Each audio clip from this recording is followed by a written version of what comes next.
RL Jalappa ಜನ್ಮ ಶತಮಾನೋತ್ಸವ ಪ್ರಯುಕ್ತ ದೊಡ್ಡಬಳ್ಳಾಪುರದಲ್ಲಿ ಹಮ್ಮಿಕೊಂಡಿದ್ದ ಕಾರ್ಯಕ್ರಮದಲ್ಲಿ ಜಾಲಪ್ಪ ಅಕಾಡೆಮಿ, ಜಾಲಪ್ಪ ಕಾನೂನು ಮಹಾವಿದ್ಯಾಲಯ ಶತಮಾನೋತ್ಸವ ಭವನಗಳನ್ನು ಹಾಗೂ ದೇವರಾಜು ಅರಸು ವಸತಿ ಶಾಲೆ ನೂತನ ಕಟ್ಟಡಗಳ ಶಿಲಾನ್ಯಾಸ ನೆರವೇರಿಸಿ ಹೃದಯವಂತ ಆರ್ಎಲ್ ಜಾಲಪ್ಪ ಜೀವನ ಪಥ ಪುಸ್ತಕವನ್ನು ಸಿಎಂ ಸಿದ್ದರಾಮಯ್ಯ ಲೋಕಾರ್ಪಣೆಗೊಳಿಸಿದರು.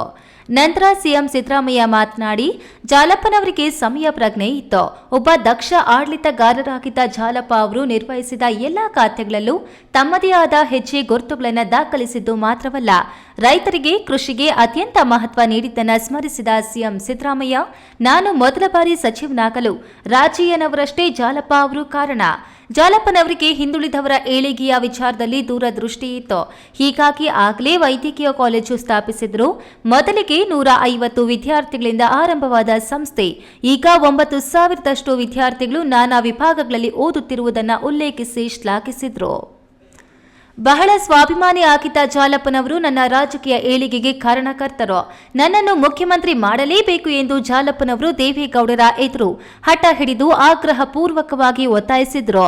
ನನಗೂ ಜೆಎಚ್ ಪಾಟೀಲರಿಗೂ ನಡುವೆ ಮುಖ್ಯಮಂತ್ರಿ ಯಾರಾಗಬೇಕು ಎನ್ನುವ ಚರ್ಚೆ ನಡೆಯುತ್ತಿದ್ದಾಗ ನನ್ನ ಪರವಾಗಿ ಗಟ್ಟಿಯಾಗಿ ನಿಂತು ದೇವೇಗೌಡರಿಗೆ ನನ್ನನ್ನೇ ಸಿಎಂ ಮಾಡಬೇಕು ಎಂದು ಒತ್ತಾಯಿಸಿದ್ದನ್ನು ನೆನಪಿಸಿಕೊಂಡರು.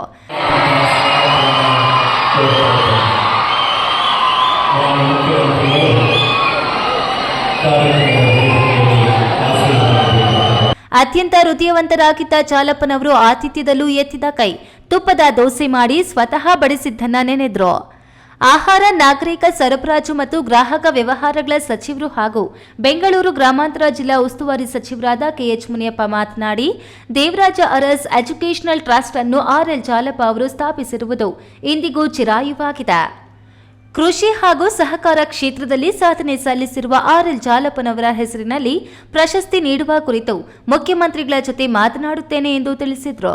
ಪ್ರಾಥಮಿಕ ಹಾಗೂ ಪ್ರೌಢಶಿಕ್ಷಣ ಸಚಿವ ಮಧು ಬಂಗಾರಪ್ಪ, ಮಾಜಿ ವಿಧಾನಸಭಾ ಅಧ್ಯಕ್ಷ ರಮೇಶ್ ಕುಮಾರ್, ಮಾಜಿ ವಿಧಾನ ಪರಿಷತ್ನ ಸಭಾಪತಿ ಸುದರ್ಶನ, ಮಾಜಿ ಸಚಿವ ಪಿಜಿಆರ್ ಸಿಂಧ್ಯಾ, ಮುಖ್ಯಮಂತ್ರಿಗಳ ರಾಜಕೀಯ ಕಾರ್ಯದರ್ಶಿ ನಜೀರ್ ಅಹಮದ್, ದೇವರಾಜು ಅರಸು ಎಜುಕೇಷನಲ್ ಟ್ರಸ್ಟ್ನ ಅಧ್ಯಕ್ಷ ಜಿಎಚ್ ನಾಗರಾಜ್, ದೊಡ್ಡಬಳ್ಳಾಪುರ ಶಾಸಕ ಧೀರಜ್ ಮುನಿರಾಜು, ಮಾಜಿ ಶಾಸಕರು, ಸಂಸದರು ಸೇರಿದಂತೆ ಹಿರಿಯ